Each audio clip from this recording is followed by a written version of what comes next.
Hello and welcome. My name is Alex Eames, Associate Director for Volunteer Programs at the United States Coast Guard Academy Admissions Office, and this is another installment of our Admissions Partner webinar training series. Today's topic will be on the topic of yield.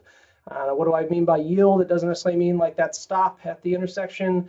What we mean by yield here in the world of admissions is getting accepted students, or in our case, appointed students, to accept their appointment to the Coast Guard Academy. So that's what we're going to talk about today. And with that, let's get right into it. Happy holidays, first of all, everybody. We are in December and in committee season here in the year of 2018. So if this video goes beyond that, we will provide refresher training in the future as well. So with that, we're going to go about 30 minutes here, leave about 5 minutes or so for questions and answers at the end. At that time, anyone interested is welcome to log off, or you can continue to listen along or participate in that Q&A time. So first and foremost, I want to cover our selection process here at the Coast Guard Academy, kind of the nuts and bolts of how things work here, step by step. A lot of this is elementary for those who have been participating in the program for a number of years. But it starts with the applicants submitting and completing their application. And applicants, if I were to offer you any advice, or if you're out there talking to them, it would be to confirm that that application has been completed and not to assume anything. So, for instance, you can submit an application without your letters of recommendation being actually submitted to your application. They just need to be requested by the applicant. But don't assume that those letters of recommendation will just magically appear. It's a good idea to go and follow up with those teachers and those guidance counselors and to complete that physical fitness exam at your earliest possible convenience. Next, the application will be reviewed by our CCEB, or the Cadet Candidate Evaluation Board. It gets at least 2 reviewers on every single applicant, and every file is read by human eyes. So we do get eyes on every single application to kind of assess their competitiveness and qualification for the academy and determine if they go on to be reviewed by our admissions committee. If recommended for appointment by the CCEB, Cadet Candidate Evaluation Board, they'll go on and be reviewed by the admissions committee. The admissions committee is made up by our committee review board. It consists primarily of about 5 individuals, with the president of that board being the director of admissions. It includes other senior staff members in the admissions office, faculty around campus, athletics representatives, performing arts representatives. It includes our Office of Inclusion and Diversity, our cadet regiment representatives as well, or cadet corps. And that is the committee review. So we are sitting in a room. It's about 8 hours of review a day, and it lasts the entire month of December for early action. It goes into January, and then for regular action will occur after the regular action submission deadline.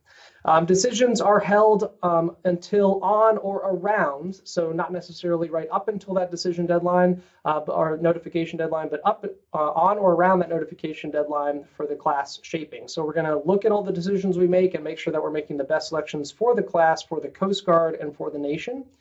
And then those decisions will be released. And our appointee yielding process begins, and that's what we're here to talk about today.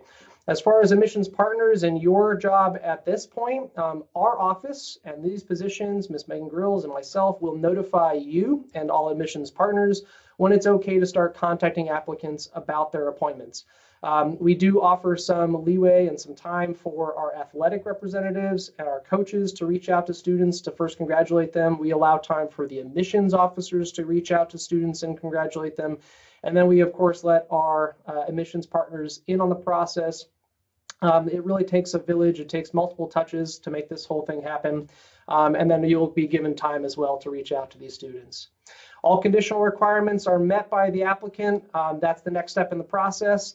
And then the appointee would accept their full appointment. So an appointee would not necessarily accept a conditional appointment. Conditional appointments could be for a number of reasons. It could be for any sort of hold reasons. We're waiting on additional information. It could be for completion of a PFE that was waived temporarily. It could be mainly and primarily the medical process, which is holding up. That's the Department of Defense Medical Exam Review Board. So students, if you haven't gotten out, or if partners, if you're working with students, if you haven't gotten out and scheduled that DOMRB exam, it is very important to the appointment process. And it's important to start early so that there aren't any snags or hiccups or bumps along the way. You can deal with those appropriately and have enough time to get everything in and submitted by the DOD-MERB deadline. So that'll be on a following slide as well. Once the full appointment is tendered, in some cases that can be directly from the decision release deadline, we start to yield students and they start to accept. Some students accept right away and they want to be the first one in the door. Others take a little bit more time to process, all the way up until that national college acceptance deadline of May 1st. And as far as the students that we appoint and how many we're able to yield, our historical yield rate is right around 73% of total accepted applicants. So that's about 275 out of maybe 375 appointments. So we are always trying to improve our yield, and that's important because we find these great students. We work very hard to do that. They offer a lot to our Coast Guard and our Coast Guard Academy. We want them to accept those appointments. So we want to try hard to yield all of those students. And sometimes students will be held on the wait list or held for regular action review just to kind of play with and adapt to those yield percentages as we go through the year. And then last but not least, an important part of the process, that appointee then reports into the Coast Guard Academy for their direct or Coast Guard Academy Scholars Program. And that this year will occur around July 1st in 2019. The outcomes from the various, committee, the evaluation process through the admissions committee can first start with reevaluation of the applicant. So approximately 75 to 100 EA students or early action applicants will be reconsidered in regular action. It can also consist of a waitlist decision, which will primarily occur in regular action. We'll keep students on the waitlist just in case any students are not qualified medically or something happens along the way where they no longer can attend the Coast Guard Academy or decide to attend another institution or another service academy. Another decision is the conditional appointment, which we discussed briefly in the previous slide. An offer admission that is conditional on meeting some additional requirement outlined in the appointment letter. In most cases, a student will receive email notifications first. They'll log into their Bears Den account to find that final decision. And in the final decision letter, it'll be essentially an electronic letter accessed through their Bears Den account. There will be follow-on mailings as well from the Coast Guard Academy. So students should definitely double check and confirm their mailing addresses if anything changes throughout the year, if they're planning on moving soon, or if something changes with their email or their physical mailing address. They'll definitely want to get in touch with our office to update us on those. We would not automatically receive updates if they were to move. So we want to keep track of where they are and make sure that we get the correct information to them in a very timely manner. And then, of course, the last decision that a student could, second to last, you get full appointment. So no conditional requirements are waiting for that student. That student has essentially until May 1st to accept. Now, we would love that student to accept earlier on. It allows us to better shape the class, better anticipate kind of our numbers for the next season. What we're expecting coming into the class, and it helps get the ball rolling on a lot of those processing materials. So after that student accepts, there's a lot of triggers that occur as far as we need, us needing your official documentation. So birth certificates, social security cards, it allows you to kind of start planning out your swap summer experience. So you need to go get your passports. There are a lot of things that happen and the trigger for that is a student accepting their full appointment. The longer they wait, sometimes the more difficult it becomes to achieve some of those items. So with that being said, we ask that students accept their appointments as soon as they possibly feel comfortable doing. And then last but not least, do not appoint decision.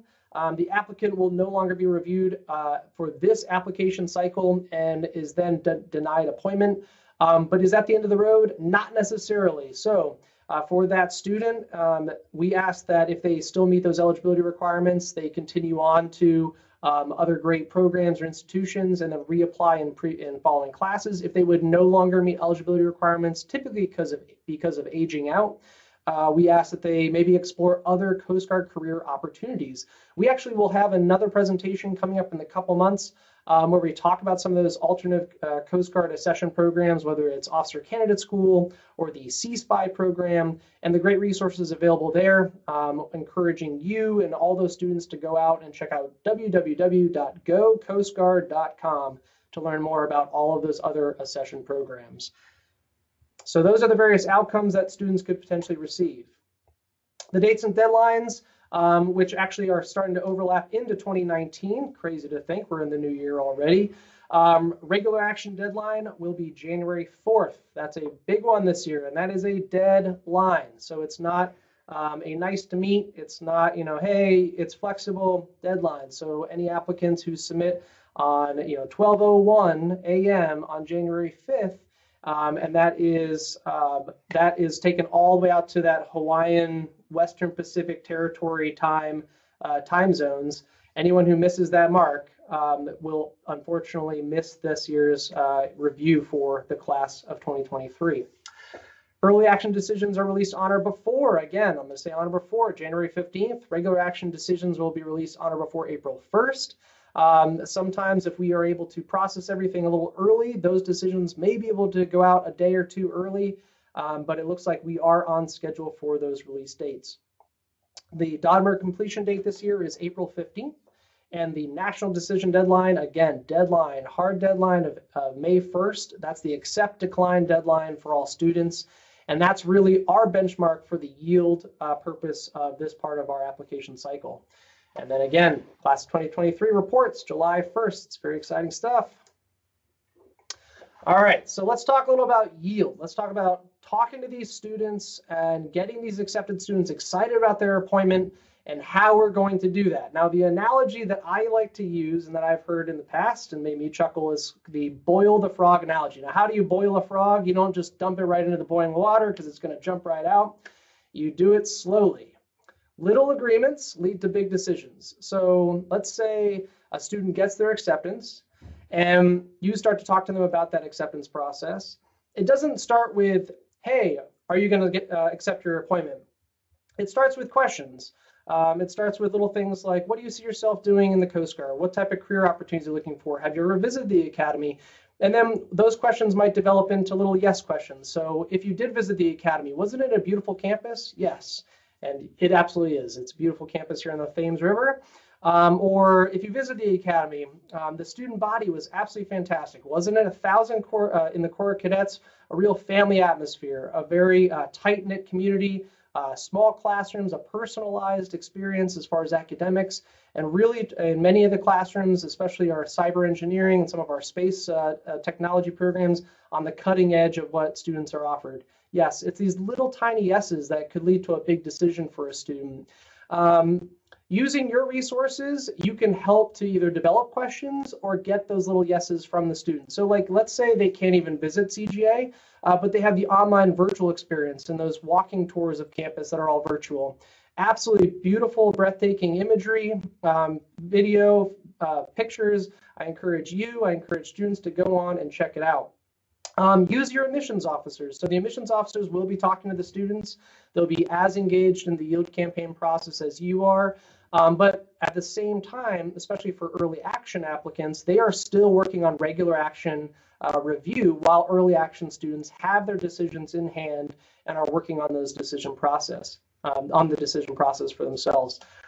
Use Coast Guard units. So we have the Coast Guard unit presentation, and that can be anything, those small boat stations, air stations, cutters, bases, sectors. Our commanding officer, Mike Freedy, has talked to many other commanding officers out there, same with our superintendent. Many of those commanding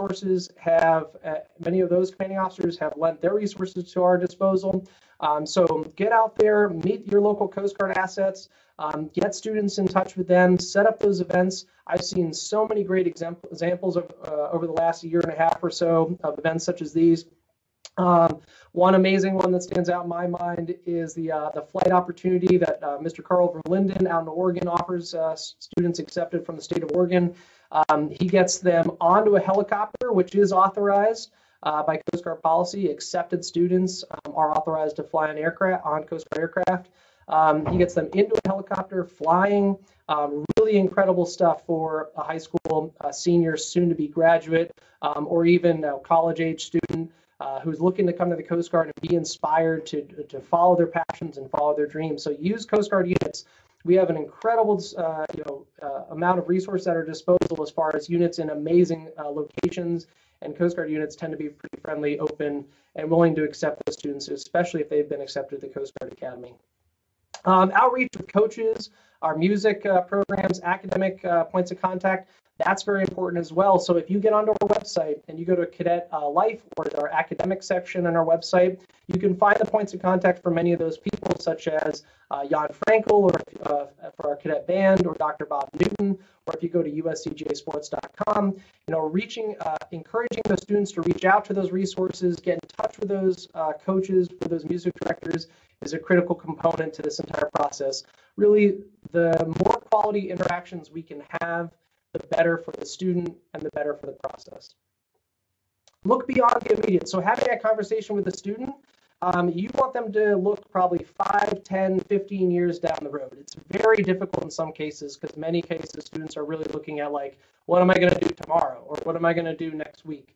But really the opportunity that it offers you 5, 10 years from now, considering that only 4 years after graduating, you'll already be a lieutenant. An 03 making close to $90,000 a year with no student debt and the possibility to own your own property and to be stationed in some amazing places around the country, to be leading the best and brightest men and women and people from around the country and around the world in the world's greatest Coast Guard. It is really great to kind of stress those long-term impacts to their life as well as the immediate impacts. Ask questions. So just like in the recruitment process, asking questions in the yield process is just as important. So you want to find out what their dream is, and then you want to connect that dream with that appointment. So if their dream is to be a doctor someday, then you connect that dream with the physician's assistant program offered by the Coast Guard. Or if their dream is to conduct law enforcement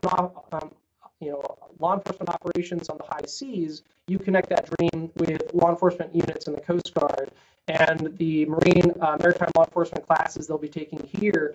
Or if their dream is to work on Capitol Hill and get into politics, you connect that dream with the government major here at the Academy and the opportunities to intern on Capitol Hill over the summer, and where our graduates go after they graduate into careers that will get them into political circles and allow them to gain a greater understanding of how to make an impact in that world. So ask questions of the applicant. It's very important. In many cases, and I'm absolutely certainly guilty of myself, we share a lot of our own story, but we don't ask the applicant kind of what is their story, what do they see themselves doing, and how do we connect this experience with their dream. And we definitely want to make sure that it is their dream. And with that, it is perfectly okay to include the family in the conversation. In fact, many states and many families, their culture may vary and differ from your own, but it is a family decision to go to college, especially for first-generation students, especially for students traveling far away from home, especially for many students from the breadbasket of this country. It is a family in the Midwest. It is a family decision. So include the family, address family questions and concerns. I would say don't answer questions that you maybe don't know the answer to, but at least point them in the right direction to resources. And the resources existing in this office, and of course our online resources as well. So include the family. Caveat to including the family is that this must be the student's decision, because at the end of the day, it's not mom or dad or grandmother or grandfather or aunt or uncle who are coming here to the Coast Guard Academy. It's the student. It's the student's decision. They're the one going through swap summer. They're the one who's going to be giving up the blood, sweat, and tears and working very hard here. And trust me, you know it if you have connection with the Academy, which many of you do. Even the easiest days here are challenging. So it has to be the student's decision. It has to be their dream. And just like in the 5 presentations that Darnell gives over the summer and that I've given in the past, you have to have them protect that dream.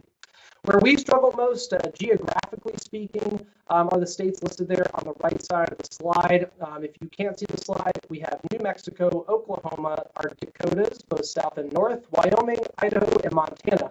Now, we had appointments for most of these states, I think all but North Dakota last year, but the appointments did not accept their appointment. So students were appointed, but those students did not accept. So that just kind of gives our volunteers out there, if you're listening from one of those states or from a nearby adjacent state, kind of an idea of where we struggle most to kind of get students to accept those appointments. So let's say that a student is choosing between two schools, and our top competitors being, no surprise, U.S. Naval Academy, U.S. Military Academy at West Point, U.S. Air Force Academy, U.S. Air Force ROTC, and U.S. Naval Academy ROTC. Actually, U.S. Commercial Marine Academy, I believe, falls down somewhere at around 8th or 9th on the list of our top competitors. And then non-military examples, schools in which 2 or more applicants chose to attend rather than come to the Coast Guard Academy, included from last year's class ASU, Purdue, University of Florida, or UNC Chapel Hill. So in many cases, if states have academic success programs where scholarship is offered for students who achieve certain academic standards, they may choose free education at a state school, or they may choose to attend a similarly challenging program at another academy or another university. So if they're choosing between two competitors, it's important to do that kind of comparison. You're going to kind of highlight our strengths, that we are a humanitarian service. You're going to focus on our mission, life-saving mission, our 11 primary mission sets, the smallest service, that individualized experience. Leadership is granted to us very early on in our careers. Of course, it's a free education. That always doesn't hurt. So it's important to point that out, and that you get paid to go to school. So, and while it may not be necessarily free as far as, it may be free as far as money, it will take something in return. So you sacrifice things like time, and you may give up a holiday here or there. But it is amazing to turn back around on your school experience, your undergrad experience, and to know that it was meaningful, it was impactful, and you are not left with any student debt. It's pretty incredible. Eagle is a big highlight for our training program, so highlight the Coast Guard Eagle if they get a chance to visit. Absolutely promote that. Highlight our Division III and Division I athletic, and of course our performing arts programs and the potential there. I think many times students really envision themselves as that all-American performer, and this is really a place where our programs are developing so rapidly, especially in our Division I rifle, pistol, and sailing world, that it absolutely could be a reality for many applicants accepting their appointments. Highlight service culture, so that family, team atmosphere, that team environment that we promote here, team culture, circled around our core values of honor, respect, and devotion to duty, and quality of life. So kind of what war do you want to fight later in life? If you're joining the military, this humanitarian war that we fight every day, that includes search and rescue and the war on narcotics, it is absolutely incredibly part of it. It shifts every day, and sometimes multiple times in a day, so it really keeps you on your toes. And quality of life just being kind of the length of patrols, where you get stationed, types of jobs you do. I mean, it's something to be said when 80 to 85% of officers are retaining past their 5-year commitment with no financial bonus for them if they choose to retain. So it is absolutely incredible. Highlight those postgraduate opportunities, highlight career opportunities, especially for pilots. There's a lot of students out there looking to fly. Many of them might not know that our service has the highest number of pilots per capita for a military service. So as far as percentage-wise, we have the most pilots for a military service. So highlight the strengths of our service. I would encourage you never, ever, ever speak negatively about another academy or other opportunities. Our rivals right down the road, Merchant Marine Academy, Kings Point, tremendous opportunity there exists as well. I would suggest that students do the research into any opportunity that they choose to pursue, especially service academies, because of the commitment, because of that kind of sacrifice of life, sacrifice of limbs, sacrifice of time. I would absolutely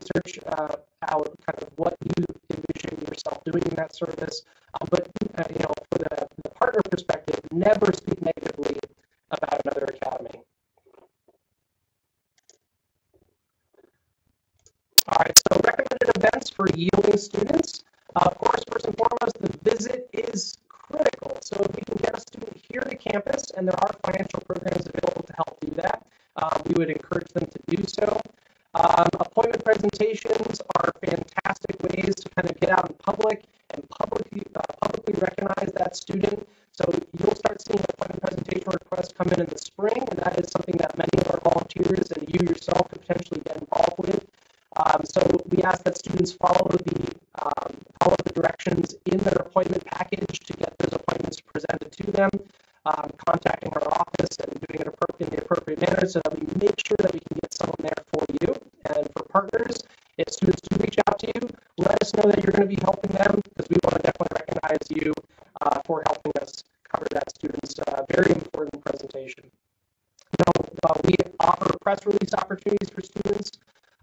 Again, I'll bring up the Coast Guard unit visit, helicopter ride, shipboard visits, small boat stations, sector experiences, getting into the engine room, seeing all the different aspects and angles of the Coast Guard, really kind of put things in perspective for an accepted student.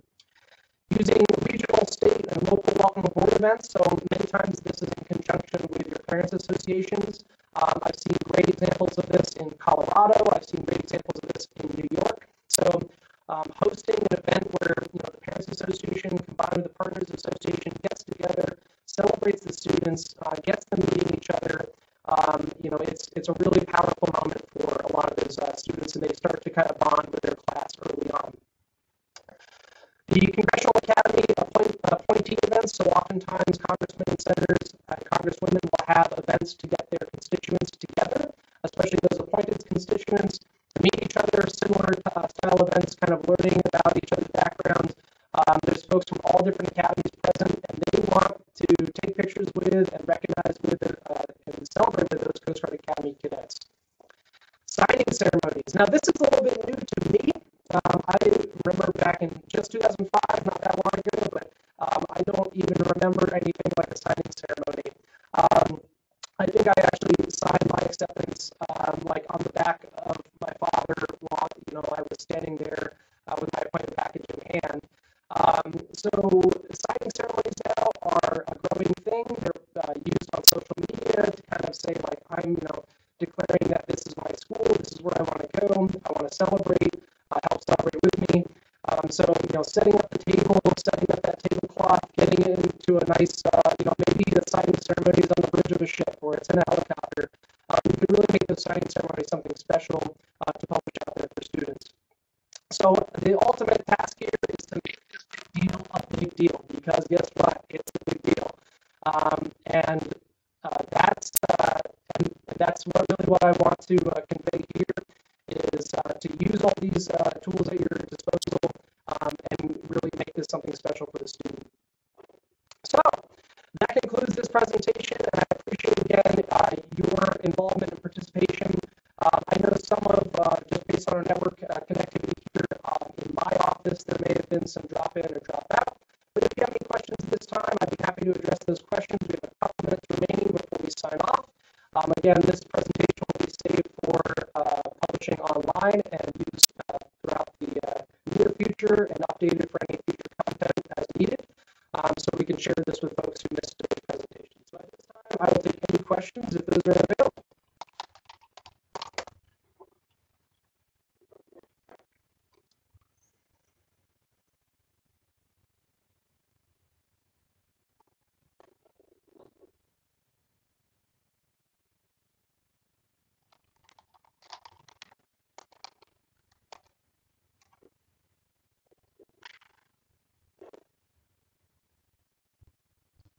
All right, and I don't see any questions coming up at this time. So with that, I will thank you again. I will stop recording this presentation.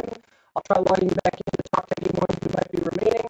And again, I really appreciate your involvement today. Thank you so much for being part of this team. Again, happy holidays. Have a wonderful vacation if you are taking one. I hope it's somewhere warm and enjoyable. Thank you for